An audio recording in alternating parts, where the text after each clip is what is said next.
Hello guys, good morning. For today vlog, maglilinis na naman tayo. Every morning may routine na paglilinis. Kaya ito, starting to clean again. Dito ako sa kwarto ng matanda. Pero wala pa yung matanda. Mamayang gabi daw dadating na yun. Kaya bakbakan na naman tayo sa trabaho. Bali, nagbakasyon sa China and then pabalik na siya dito. Kaya ito. Linis na naman. Utos dito, utos doon pag dumating na yan. Everyday sermon. Kaya tiis-tiis na naman tayo. 5 months na lang guys. Uuwi na. Ay hindi.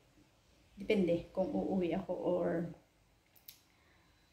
maghanap muna ako ng bagong amo. Kasi nga may binabayaran akong lupa. Kaya kailangan kong talagang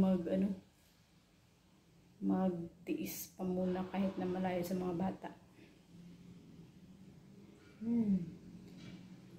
Depende kapag makahanap ako ng amo or bibigyan ako nila ng release paper. Madali lang naman maghanap ng amo pag dito ka lang. Mag-transfer ka, mabilis lang naman yun. Ang problema, kung bibigyan ka ng release paper, yun yung problema ko. Kung bibigyan nila ako. Kung hindi, edi okay lang. Pero hanap muna ako ng amo bago ako makaalis. Except, diba?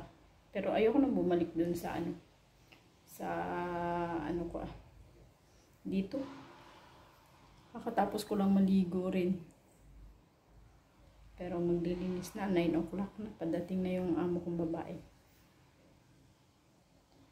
Kaya, bakbakan muna tayo sa trabaho. Ayun, parang uulan pa. Ayun o. Makulimlim.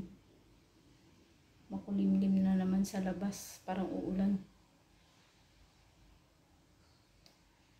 Tapos, ano pang gagawin ko mamaya? Marami akong gagawin, maglilinis ng sopa. Ayan. Dito na muna magtatapos na naman ha. Wala lang, gusto ko lang mag-video. Maglinis-linis, ayun. Ang ganda oh.